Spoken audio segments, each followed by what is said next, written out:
श्री राम जय जय राम।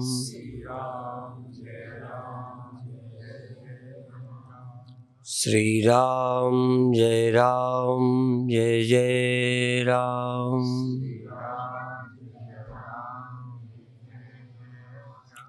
श्री राम जय जय राम।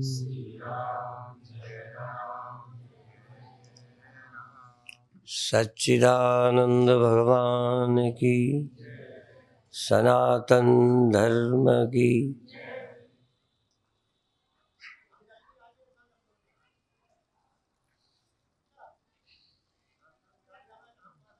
अभी अभी हम घर पे बैठे थे तो यहाँ कीर्तन सुन रहे थे, तो उस विषय पर विचार आया। एक तो एक कि प्रभु तेरी याद सदा सुखदाई। कभी ऐसा नहीं होगा कि उसकी याद सुखदाई न हो।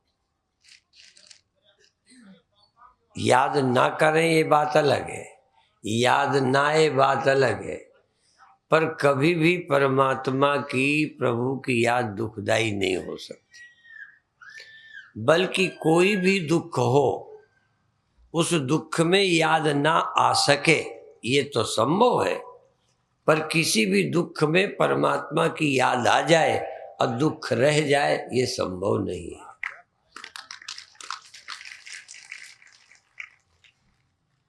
इसलिए बहुत चीजें थोड़ी देर सुखदाई होती हैं, फिर दुखदाई हो जाती हैं। बहुत बार संसार की याद कुछ सुखदाई लगती है, पर कोई संसार की याद ऐसी नहीं है जो सदा सुखदाई हो। संसार की याद दुख देगी ही देगी। जितनी देर हमें संसार की खबर तक नहीं होती, उतनी देर कोई दुख नहीं होता। चाहे नींद हो, चाहे समाधि हो, चाहे महाप्रलय हो। पहले डर लगता है तो संसार की याद है। मरना भी बुरा क्यों लग रहा है? क्योंकि शरीर की याद दुखदाई है। इसके अभाव का ख्याल आता है। जिसके अभाव की वेदना होने लगे, और अभाव किसका होता है? जो क्षणिक है, जो व्यापक नहीं है। किसी भी चीज का अभाव तभी संभव है जब कोई चीज कहीं है कहीं नहीं है। जैसे अभी हम लखनऊ में हैं, तो जब यहां से जाएंगे तो लखनऊ का हमारे से दूरी हो जाएगी। अभी बहुत लोग जो बॉम्बे में और कहीं हैं वो लखनऊ से दूर हैं, क्योंकि लखनऊ सब जगह जमुना से, गंगा से दूर हो सकते हो, परिवार से दूर और पास हो सकते हो, आकाश से दूर और पास नहीं हो सकते। क्या आकाश से दूर होने का कोई उपाय है? अच्छा, जब दूर नहीं हो सकते तो पास होने का? आकाश के नजदीक कब आओगे? अभी कहाँ हो? असल में माताजी ने ऊपर इशारा किया, बोली कुछ नहीं, आंखें आकाश कहते ही ऐसे किया। कुछ लोग समझते हैं जो नीला नीला ऊपर दिखता है उसका नाम आकाश है, अवकाश। इसके बाहर कहाँ रहोगे?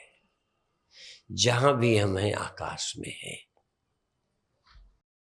इसीलिए आकाश यदि ऊपर होता तो हम लोग जब पढ़ाते हैं घटाकाश, घड़े में आकाश, मकान में आकाश, मकान घड़े के बाहर आकाश।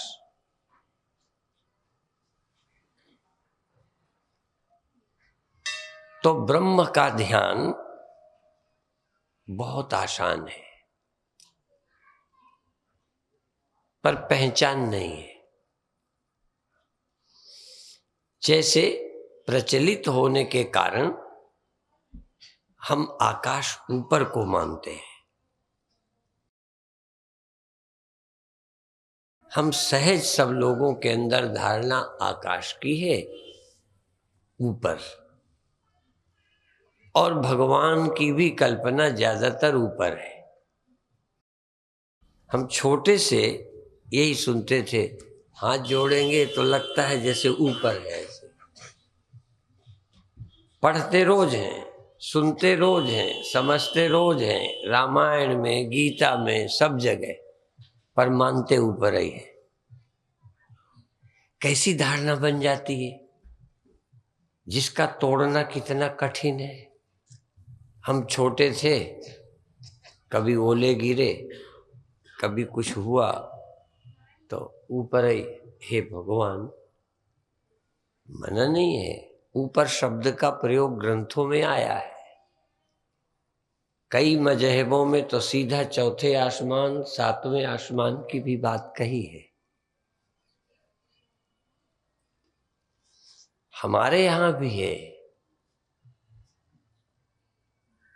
एक चिदाकाश शब्द का प्रयोग होता है। चिदाकाश, चैतन्य ही आकाश है, और चिदाकाश में सब रहते हैं। जैसे आकाश के बाहर कुछ नहीं है, मेरी दृष्टि से चिदाकाश के बाहर कुछ नहीं है, सब चिदाकाश में है। शिव जी की स्तुति में भी चिदाकाश शब्द का प्रयोग किया गया। चिदाकाशमाकाश भाषम भजे हम। परमात्मा चिदाकाश है, भूताकाश नहीं, जड़ाकाश नहीं, दृश्याकाश नहीं, चैतन्याकाश है। चैतन्य का कोई आकार नहीं है, चैतन्य कोई एक जगह नहीं है। जैसे आकाश घड़े में है लेकिन और जगह नहीं, इसी तरह परमात्मा मुझ में भी है, तुझ में भी है। यही बात प्रहलाद ने कही है। राम मुझ में है, तुझ में है, खड्ग में है, खंभ में है, पूर रहा जगदीश। जगदीश की पहचान न होने से हमें लगता है हम भगवान से दूर हैं। आपके अंदर ये भी आएगा कि आखिर उसको पहचानने की क्या जरूरत है, परमात्मा के मिलने की, पहचानने की क्या आवश्यकता है। बहुत लोग कहते हैं भगवान की कोई जरूरत नहीं है। मैं इसलिए इन बातों को उठाता हूं कि उसका लाभ मुझे मालूम हुआ है। और परमात्मा और आत्मा की एकता, जैसा परमात्मा है वैसे ही आत्मा है। और ये कहावत तो भारत में है, आत्मा सो परमात्मा, अर्थात आत्मा ही परमात्मा। और आत्मा को परमात्मा मानने में कोई दिक्कत भी नहीं है, पर हम आत्मा को समझें तब। हम आत्मा को भी नहीं समझते। आत्मा असंग है, अजन्मा है, निराकार है और सर्वत्र है। कभी एक बार भी ध्यान करो, देह का नहीं। देह का ध्यान तो सहज होता है, मैं बैठा हूं, मैं चलता हूं, मैं खड़ा होता हूं, मैं लेटता हूं, ये ध्यान आता है। मैं कभी भी शरीर से विलक्षण नहीं समझ में आया, ध्यान ही नहीं दिया। जबकि मैं नाम की वस्तु शरीर नहीं है।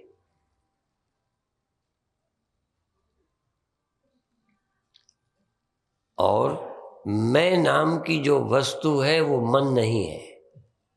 मन नाम की वस्तु इंद्रियां नहीं है। लगता है सही है। जैसे ये माला नाम की वस्तु है, ठीक है ना? ये माला नाम की वस्तु है, इसको माला बोलते हैं। आपके यहाँ क्या बोलते हैं? है? इसको क्या बोलते हैं?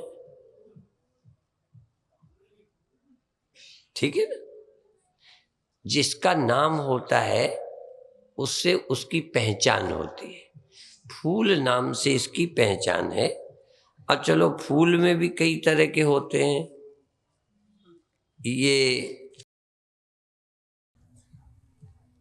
ये गुलाब का फूल है, चलो तोड़ के नहीं है ऐसे, ये गुलाब का फूल है। यदि मैं इसको गेंदा का फूल कहूं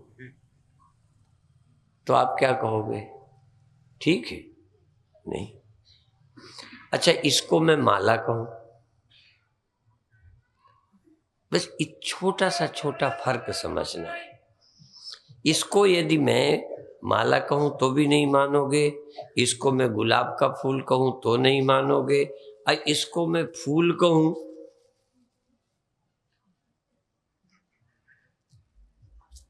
तो अभी सहज आप नहीं मानोगे। भले फूल ही फूल हैं, पर फूल ही फूल जब मिलके इतने हो गए तो इसको माला कहने लगे। ठीक है ना? हाँ। इसी तरह मैं जो है किसको बोला जाता है?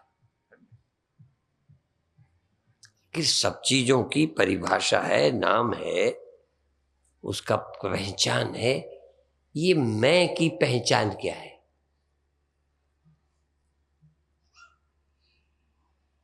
मैं को आप पहचानते हो? नहीं। अब जो मैं को ही नहीं पहचानता वो ईश्वर को क्या पहचानेगा?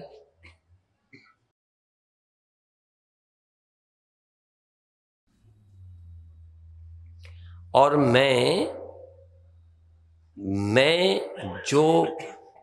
शब्द, अच्छा देखो, फिर बोलता हूं, इसको है कहोगे कि नहीं है कहोगे? है कहोगे। इसको मैं कह सकते हो?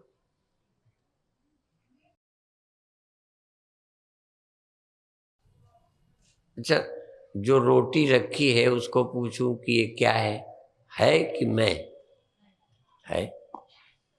अभी आप मान लो 55 किलो के हो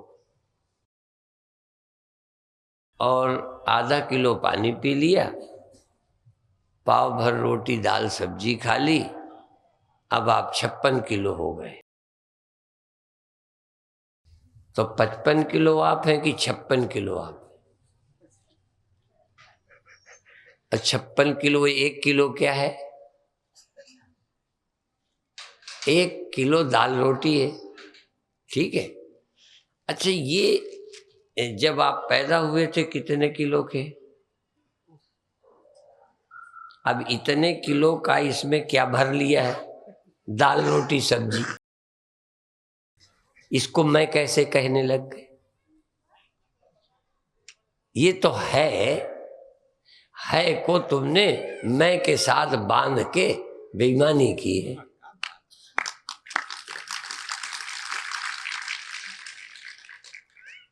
फिर कहने लगे मैं इतने वजन का हूं। वजन तो रोटी का, दाल का, सब्जी का है, और उसे मैं कहते हो। आपका कोई वजन नहीं है,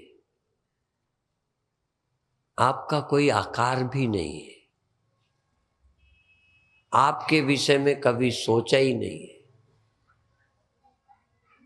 सबसे पहले स्वामी राम जब विदेशों में गए तो उन्होंने यही कहा विदेशों में कि अपने को जानो, पर उन्होंने अंग्रेजी में वहां कहा try to know thy self. अपने मैं को, सेल्फ को जानने की कोशिश करो, प्रयत्न करो मैं कौन हूं। तो पहले तो देह को मैं कहते हो, जो गलत है।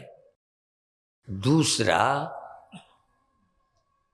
आ गया हूं चला जाता हूं, देह में आता हूं जाग के और देह को छोड़ के स्वप्न में या ध्यान में मैं चला जाता हूं, टिकता नहीं हूं, ये भी कहते हो। अब ये न टिकने वाला मन है या मैं है?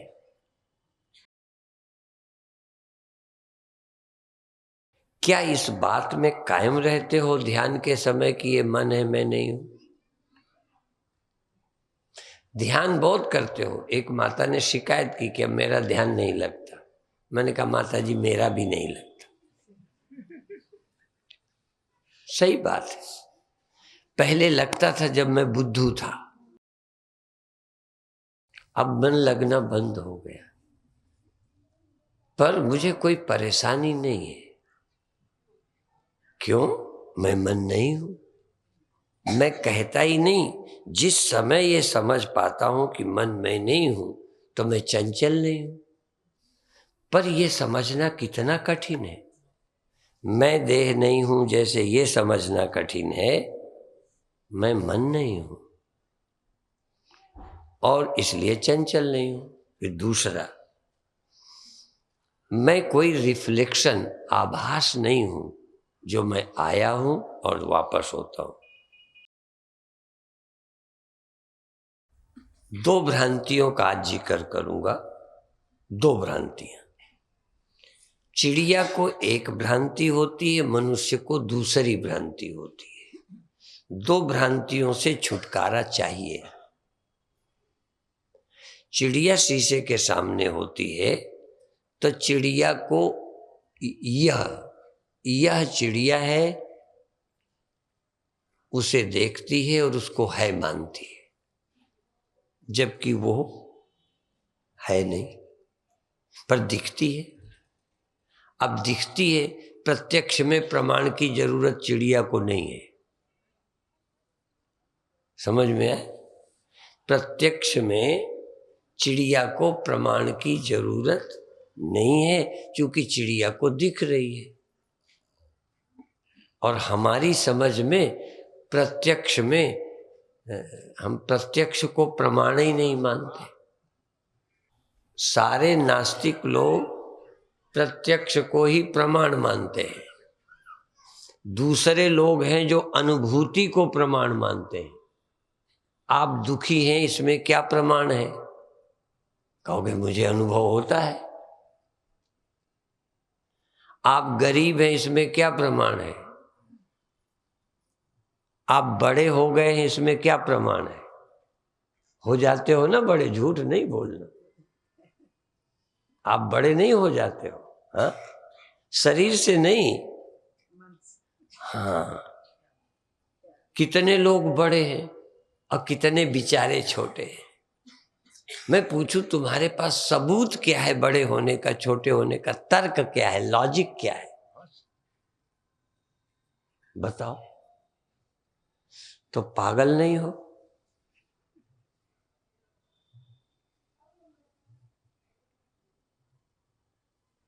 अब इस दिमाग में एक बड़े होने का ख्याल पैदा हुआ है कि और कुछ हुआ है? इसलिए इनफीरिटी सुपीरिटी को कॉम्प्लेक्स कहते हैं, ग्रंथि है ये। उपनिषद कहता है जब सभी ग्रंथियों से मुक्त हो जाता है, ग्रंथि मुक्त, सिर्फ आप हैं, ना बड़े ना छोटे। आप हैं, ना आप स्त्री ना आप पुरुष। आप हैं, ना आप पापी ना पुण्यात्मा। आप हैं, नहीं आते नहीं जाते, पर आपके पास प्रमाण है। सुबह में आया, देह दिखने लगा। मैं माने देह नहीं। मैं आया तो मुझे देह दिखने लगा। जब आपकी मैं जाकर देह में आई तो देह दिखने लगा है, पर देह को है नहीं देखा। अच्छा, मैं सो जाऊं, नींद आ जाए और जग जाऊं, सोने के पहले देखा ये माला है, अब फिर नींद आ गई। जागूंगा तो ये क्या, ये माला क्या हो जाएगी? मैं। बोलो, ये अभी भी है। सो जाऊं तब भी दिखती नहीं, जागा तब फिर दिखने लगी है। आपको देह अभी दिखती है ऐसा है दिखती है कि मैं दिखती है? मुझे तो लगता है तुम्हें मैं दिखती है। नहीं, देखो, मैं देह आपको सिर्फ है लगती है या देह आपको मैं लगती है? जो हमारा लेक्चर सुने सुनाए बोल रहे हैं तोते, उनसे मैं नहीं पूछता। आप निजी अनुभव बताओ, ये जगकर आपको मैं लगने लगता है कि है लगने लगता है? है लगता है तो मैं क्या है?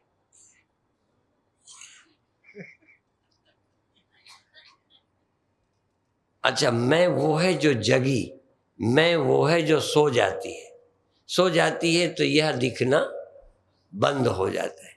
यह तो इस यह को यह नहीं लोग मानते।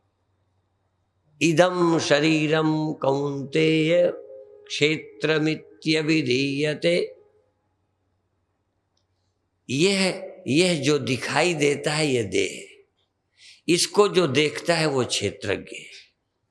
क्षेत्र क्षेत्रज्ञयोर ज्ञानम एतस् ज्ञानम मतम मम।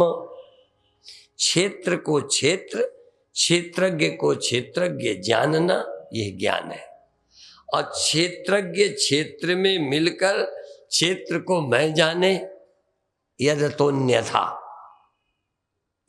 यह अज्ञान है तो तुम्हें ज्ञान, पर यह है अज्ञान। देह मैं हूं, ये सही ज्ञान। अच्छा, आप देह नहीं हो तो फिर किसके बच्चे हो? तुम्हारा बाप कौन है कोई बाप तुम्हारा? लोग कहते हैं, सब लोग हमसे पूछ बैठते हैं कि शिव जी का पिता कौन है। मैंने कहा हमें नहीं मालूम। राम के पिता को जानते हो ना? अच्छा, कृष्ण के? अच्छा, शिव जी के? ये पता नहीं कहां से टपक पड़े।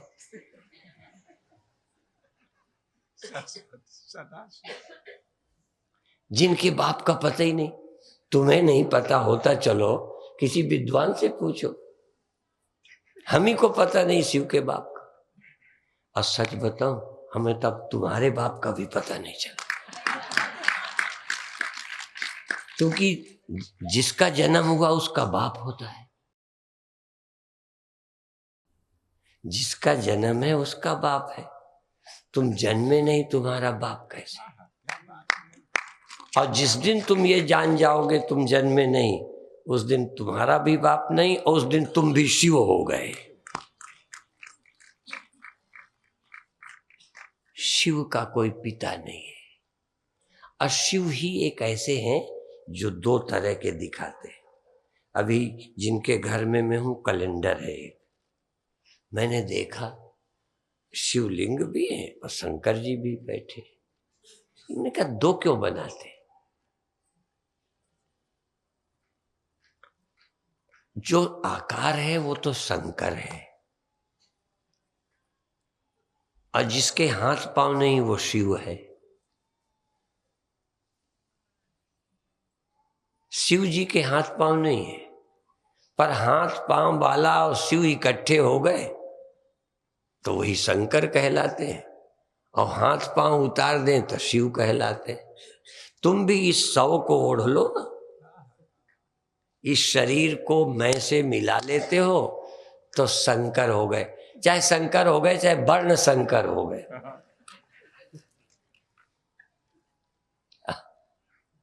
और शुद्ध कब हो गए? जब इसको अपने में न मिला तो शिव हो गए।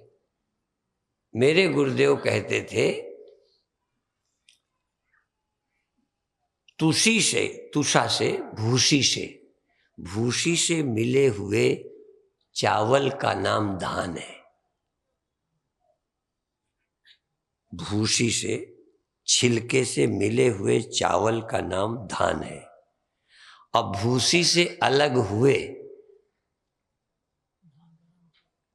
हाँ, जिसको धान कहते हैं, अलग हो जाए तो चावल, भूसी अलग चावल अलग, तो तुम अभी क्या हो? धान। आत्मा और देह, देह और जीव ये मिले, चेतन और जड़ मिले हुए हैं, इसलिए तुम मनुष्य हो। धान माने मनुष्य। और जिसका देह अलग और मैं अलग हो गया, फिर वो मनुष्य नहीं रहा, नर नहीं रहा, नारायण हो गया। बहुत छोटा सा फर्क है, इसलिए नर नारायण हो जाता है। इसलिए अभी शव से जुड़ गए, शव से, शिव शव के साथ मिला हुआ है। शिव है चेतन, यह है शव, मुर्दा। एक शवासन होता है ना, शवासन यदि ठीक से कोई लगा ले और शव को शव कर दे तो फिर भीतर शिव हो जाता है, मृत्यु से पार हो जाता है। फिर समझ आ जाता है ये मुर्दा पड़ा है और आप जिंदा है, ये मुर्दा आप जिंदा। अब एक और है जो जल्दी नहीं समझ आएगा, वो तो बड़े बड़े साधुओं को समझ नहीं आता, बड़े बड़े कथावाचकों को समझ नहीं आता। वेदांत का एक शब्द है, तुम देह नहीं हो ये तो चलो आसानी से थोड़ा तर्क से पकड़ लोगे, पर तुम देह में आते भी नहीं हो, देह से जाते भी नहीं हो, ये कौन मानेगा? बड़ा कठिन है। तो फिर आया लगता क्यों हो? तो पहले मैं पूछूंगा, आप देह क्यों लगते हो? देह हो नहीं क्यों लगते हो? अब तुम्हारे लगने का मैं क्या बताऊं? ऐसे ही तुम रोज सुबह देह में आ जाते हो, देह को छोड़ जाते हो, भूल जाते हो, मरने में छोड़ देते हो। मैं क्या कहता हूं, तुम देह में आते नहीं हो। अब ये बात शायद ब्रह्म ज्ञानी के अलावा सारे जीववादी, सारे धार्मिक, सारे संप्रदाय अपने को जीव मानते हैं कि हम देह में आते हैं, देह में रहते हैं। उत्क्रामंतम स्थितम वापि भुंजानम वा गुणान्वितम विमूढ़ा नानुपश्यन्ति पश्यन्ति ज्ञान चक्षुषा। अब ये है उत्क्रामंतम, देह को छोड़ते, स्थितम, देह में स्थित रहते।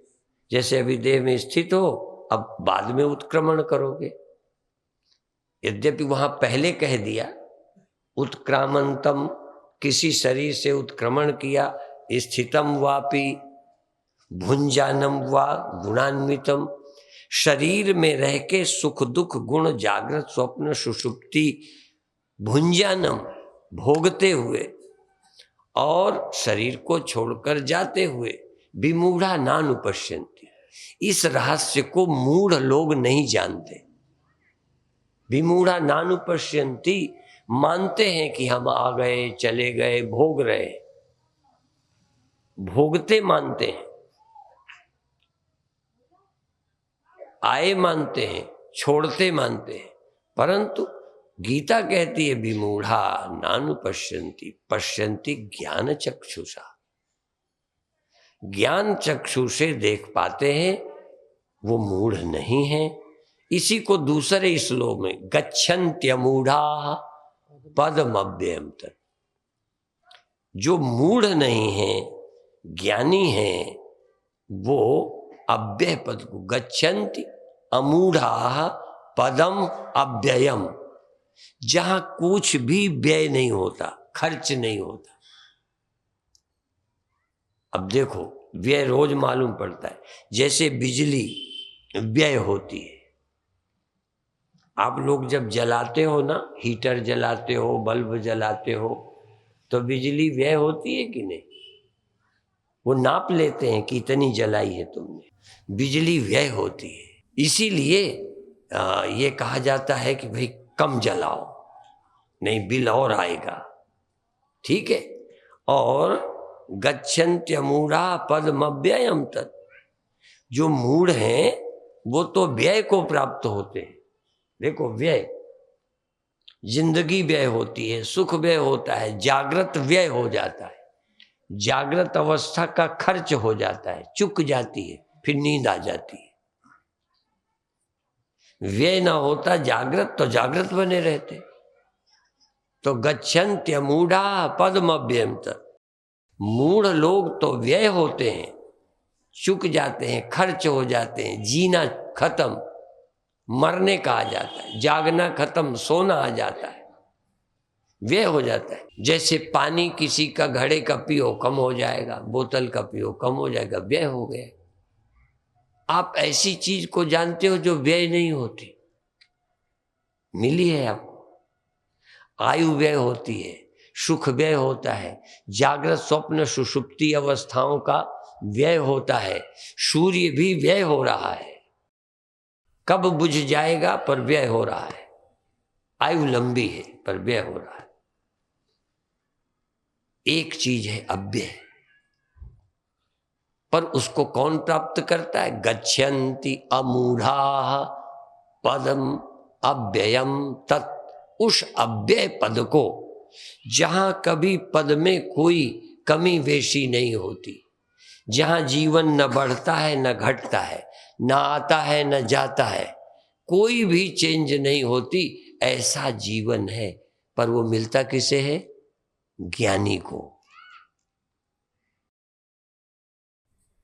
फिर मरना गया। इसलिए काल का भय नहीं रहता, काल सब चीज को खत्म करता रहता है। कुछ भी नहीं करो, अभी तो कई गलतियां आप लोग कर लेते हो, पर कोई गलती ना करो कोई, तब भी शरीर की आयु चुक जाएगी। अच्छा, हम लोग घर बार छोड़ के गुफा में बैठे रहे फिर तो नहीं। अच्छा, रॉकेट में चंद्रमा में चले जाएं, वहां हमारी आयु उतनी ही बनी रहेगी। इतना तो आपने अंदाज लगा लिया कि कहीं चले जाएं, जवान जवान नहीं रहेगा। कोई ऐसी जगह जहां चले जाएं, चलते हैं, कोई ऐसी जगह ढूंढें जहां हम शरीर से जाएं और वैसे ही बने रहें। जगह तो कोई ऐसी है नहीं। ठीक है, तो फिर ज्ञानी वहां कैसे पहुंच जाता है जहां व्यय नहीं? क्योंकि व्यय जो होता है ना, वो प्रतीति है। जैसे जैसे समझाने के लिए हमारा मुख शीशे में दिखता है, और जो दिखता है वो व्यय हो जाता है, जो दिखता है ना वो चला जाता है। आपका तो शीशे वाला मुख नहीं जाता। अच्छा, चिड़िया जिसे देखती है उसका, हमसे तो चिड़िया ही ठीक है। चिड़िया समझती है ये है, वो चिड़िया चली गई। अब मान लो कोई बुद्धू ये समझे मेरा मुख चला गया, तो ज्यादा समझदार है कि कम? कम से एक चिड़िया देखती है कि वो यह है, अब वो चली गई, तड़पती है, बेचैन है, फिर भी ये अपना अलग है, वो गई है।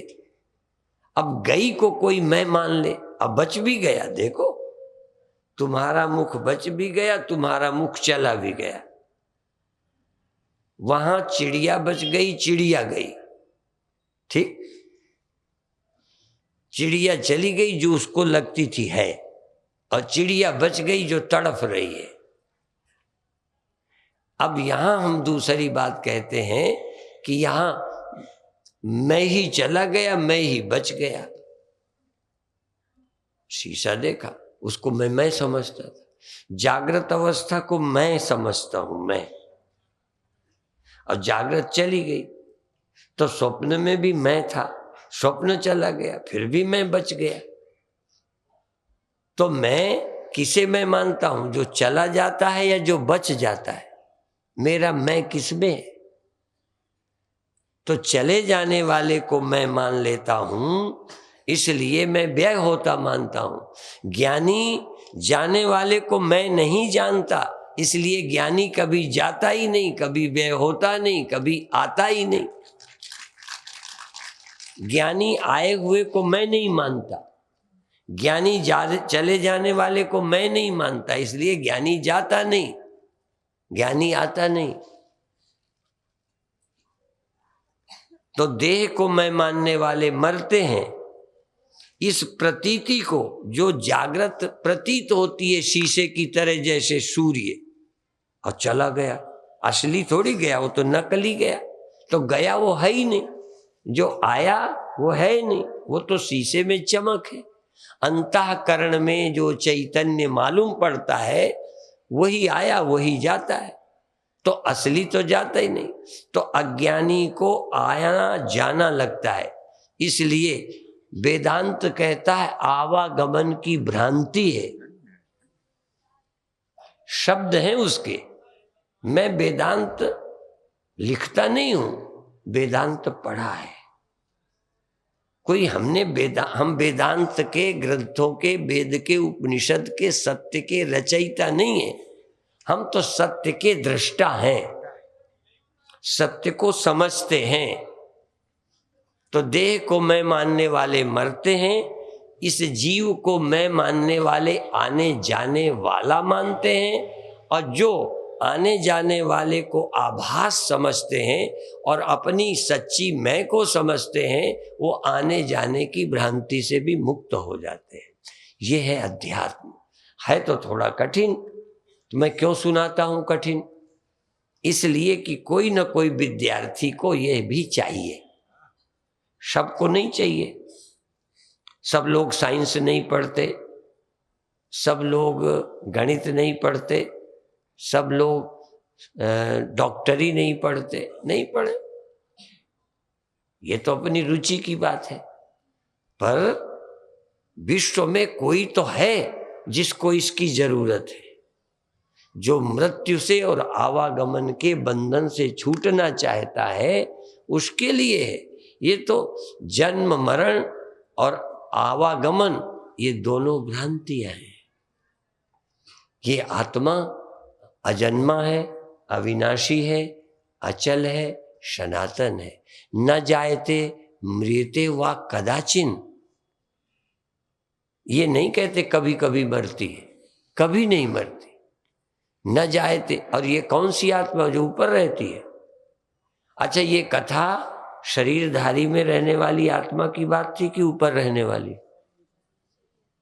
किसको समझाया जा रहा है? हाँ, कई लोग समझते कोई होगी आत्मा जो जन्मती मरती नहीं। न जायते मृते वा कदाचिन, नायम भूत्वा भविता वा न भूया, अजो नित्या शाश्वतो यम पुराणो न हन्यते हन्यमाने शरीरे। ये चैतन्य अविकारी है, अपरिणामी है। सबसे ज्यादा जरूरी है चैतन्य विकारी नहीं है, विकारी परिणामी नहीं है। चैतन्य बिना बदले मालूम पड़ता है, जैसे सूर्य बिना नीचे आए, बिना गिरे, बिना हिले शीशे में हिलता डुलता आता जाता दिख जाता है। पानी में सूर्य पड़ा हुआ गिरा हुआ नीचे दिखता है, पानी हिलाओ तो हिलता है, पर सूर्य अपनी महिमा में ज्यों का त्यों है, कहीं कुछ नहीं। पर यदि सूर्य भी अपने को न देख के या अपने देखने की इच्छा से पानी में झांक रहा है तो ठीक देखेगा, और गड़बड़ा गया। इससे तो न देखता। जैसे कई बार मेरे को भी होता है, मैं बहुत कमजोर दिल का हूं, बहुत ऊंची जगह पर, बहुत ऊंची, और वहां से निकलना पड़े। मैं अमेरिका गया तो भारत का एक आदमी जो मेरा परिचित था वो दीवालों में काम करता था, तो कहता था कि मैं 30 मंजिल तक रस्से में जाके सफाई पुताई काम कर लेता हूँ, पर उससे जाता हूँ तो मेरे पैर कांपने लगते। जैसे आप यहाँ चलना हो, देखो मैं यहाँ पर इस किनारे मुझे चलना हो ना, यहाँ मैं चल लूँगा, बिल्कुल किनारे किनारे पैर रखूँगा, पर यदि ये 500 फुट ऊंचा होता फिर मुझे इसे चलने का कहते तो नहीं चलता। क्या बताना चाहता हूँ? भी ऊंचाई ऊंचाई, मन बड़ा विचित्र है। जितना सधना है ऐसे में, इतनी चौड़ी जगह में, मैं रेल की पटरी में ईमानदारी से कर, रेल की पटरी में काफी दूर तक चल लेता हूं और खड़ाऊ पहने चल लेता। पदी रेल की जितनी पटरी जैसी चीज पर यदि 100 फुट ऊंचे से मुझे चलाओ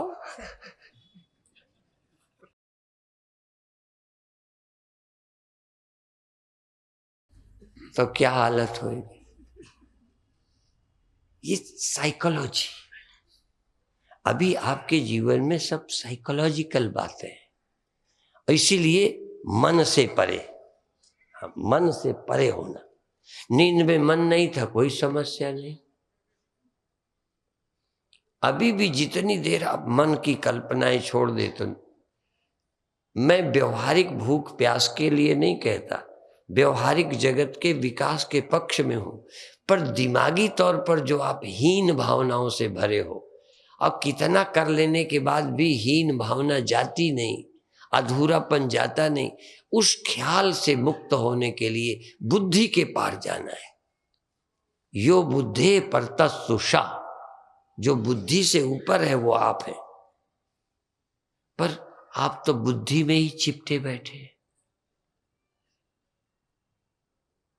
यदि तुम बुद्धि के पार अपने आत्मा को जानो तो गए दुख, गई चिंता, और फिर तुम निश्चिंत और निर्द्वंद होकर बुद्धि भी रखो, मन भी रखो, तन भी रखो और काम करो।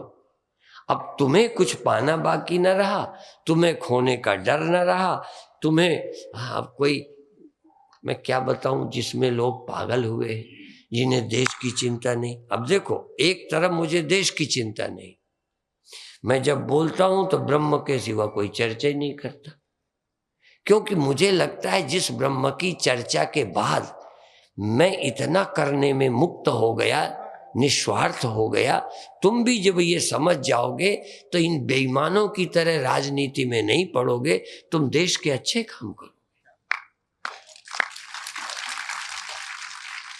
अभी तो तुम अपनी ही किसी हबिश के शिकार हो, अपनी ही किसी वासना के शिकार हो। इसीलिए एक बार किसी कॉलेज में कवि सम्मेलन जैसा था, तो बच्चे कविताएं सुना रहे थे, तो एक ने सुनाया, मुझे याद हो गई, हबिश की हबिश, हबिश की हबिश इंसान को हैवान बना देती है, हबिश की कमी इंसान को इंसान बना देती, कमी, हबिश की थोड़ी कमी हो तो। और यदि हबिश से बचे कोई जीवन भर तो इंसान को भगवान बना देते। चाह गई चिंता मिटी, मनुआ बेपरवाह, जिनको कछु न चाहिए सो साहन के सा। तो आप शहंशाह चुनाव में बनोगे कि ऐसे बन जाओ? बन सको तो मैं चाहता हूं कि तुमको ये दरिद्र लगे, प्राइम मिनिस्टर भी तुमको दरिद्र लगे कि अभी भूखा है, इसकी हबिश पूरी नहीं हुई, किसी और को मौका नहीं देना चाहता। इंद्र भी भूखा है, इंद्र। और ज्ञानी के लिए श्लोक है ये गप नहीं है। इंद्रोपि रंकवत भाति, इंद्रोपि रंकवत भाति, का कथा नृप कीट का। ये राजा जैसे कीड़ों की बात क्या है, इंद्र भी उसे गरीब लगता है बेचारा। ऐसा इंसान बना सकती है गीता, ऐसा इंसान बना सकती है भागवत, ऐसा इंसान बना सकते हैं उपनिषद कि तुमको इंद्र भी बेचारा लगे। इंद्र बापुरो रंक, इंद्र बापुरो रंक, यह है रामायण। कब पढ़ोगे ये? अभी त्यागी जी कह रहे थे कि मैं तो रामायण कहता हूं। हम भी रामायण ही कहते हैं, पर मुझे गाना नहीं आता। और रामायण में क्या नहीं है, मैं फिर कह दूं, रामायण में सब कुछ है, महाभारत में सब कुछ है, गीता में सब कुछ है, उपनिषदों में सब कुछ है। और लोग कहते हैं उपनिषदों में वेदों में क्या रखा है, और मैं कहता हूं सब कुछ दे दिया जाए, यदि उपनिषद मेरे से छीन ली गए तो हमारे पास है क्या? ये सब लूट जाने पिट जाने के, जिंदगी भर शहद की तरह, मधुमक्खी की तरह शहद जोड़ते रहो, एक गुंडा आकर तोड़ के ले जाएगा।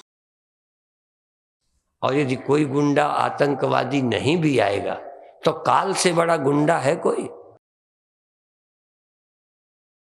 काल तो किसी को छोड़ते ही नहीं, और काल जिसको छूता नहीं उसका नाम ब्रह्म ज्ञानी है। काल किसी को छोड़ता नहीं और ज्ञानी को छूता नहीं। काल के माथे पग धरूं सतगुरु के उपदेश। काल की कोई गति नहीं, काल की कोई गम नहीं, काल तो उसका ख्याल है। जैसे कल परसों बताया था कि स्वप्न का समय, आपकी पढ़ते रहे, फिर शादी हो गई, फिर बच्चे हो गए, नौकरी लग गई, कई बच्चे हो गए, बच्चों की शादी हो गई, जब नींद खुली तो आधा घंटा हुआ है। इतना टाइम सच्चा था? ख्याल का था। यह समय भी, यहाँ का समय भी माइक है, माया का समय है, प्रकृति का दिया समय, देश, दूरी। ब्रह्म में न कोई देश है, ब्रह्म में न कोई काल है, न ब्रह्म में कोई वस्तु है। ब्रह्म तो नित्य शुद्ध बुद्ध है, नित्य शुद्धम निराभाषम निराकार निरंजनम। इस पर ब्रह्म परमात्मा को जानकर जीवन धन्य हो सकता है। इसके जानने का प्रयत्न करो, कठिन मत समझो। बस देखो, समझ हमारी, मैं क्या बताऊं, मुझे कोई समझ ज्यादा थोड़ी थी। मैं आपसे भी गया गुजरा आया कि चलो हमको भगवान मिल जाए। निकले थे जैसे आप भगवान को ढूंढ रहे हो, भगवान मिल जाए। और कभी कभी लगता है भगवान हमसे रूठा है। अब हमें भगवान हमको रूठा लगता ही नहीं। हमको अब भगवान रूठा नहीं लगता। ऐसा लगता है कि जो रूठा भी था उसने यहाँ पहुंचाने के लिए नाराज हुआ था। आप पर भी रूठेगा तो कोई अच्छा रास्ता दिखाएगा, कोई चीज छीनेगा तो अच्छी जगह पहुंचाएगा। माँ बाप डांटते हैं तो भले के लिए डांटते हैं। क्या हमारा पिता परमात्मा माँ बाप से भी गया गुजरा है? जिसको इतनी तमीज नहीं है, बेकार डांटता है ना। वो कष्ट भी देता है तो हमारी आंखें खोलना चाहता है, मौत भी दिखाता है तो अमृत की तरफ ले जाना चाहता है। यदि हमें असफल भी करता है तो कोई बड़ी सफलता की ओर ले जाता है। हम गए थे नौकरी के लिए, मास्टरी के लिए, सिलेक्ट नहीं हुए। सिलेक्ट हो जाते तो बस किसी स्कूल में बेईमानी से बैठे रहते, ठीक से पढ़ाते भी नहीं, सरकार का वेतन लेते रहते। सिलेक्ट नहीं हुए तो अच्छा हुआ कि बुरा?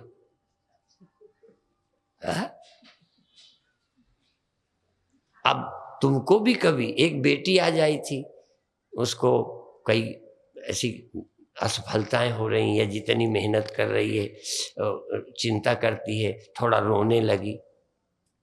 मैंने कहा हम तो कितने असफल हुए, हम तो असफलता ही हमें यहाँ ले आई है। और देखो जो अर्जुन है ना, पहले अध्याय का क्या नाम है? विषाद योगो नाम प्रथमो अध्याय, माने विषाद योग का पहला अध्याय है। योग का पहला अध्याय दुख है, विषाद है। जिसके जीवन में विषाद नहीं आया वो प्रसाद को कैसे प्राप्त करेगा? जिसके जीवन में कमी नहीं आई सत्य को कैसे खोजेगा? जिसके जीवन में पीड़ा नहीं, प्रश्न नहीं, वो अनुसंधान कैसे करेगा? इसलिए भगवान कभी ऐसी परिस्थिति दें तो उनकी कृपा समझो। हर राम सदा कृपा करते हैं, कभी दुख देकर, कभी सुख देकर, हर तरह से वो कृपा ही करते हैं। राम नित्य कृपा करते हैं, एक आध दिन नहीं, कृपा ही करते हैं और कुछ उन्हें करना आता ही नहीं। पर हम भगवान की बातों को कृपा नहीं समझते। शेष चर्चा कल फिर करेंगे। 3 सभाएं हैं, हाँ, और 3 ही अवस्थाएं हैं, और तीनों से कल पार कर देना है। ठीक है, हाँ, कल का दिन अधिक से अधिक संख्या में आके ला।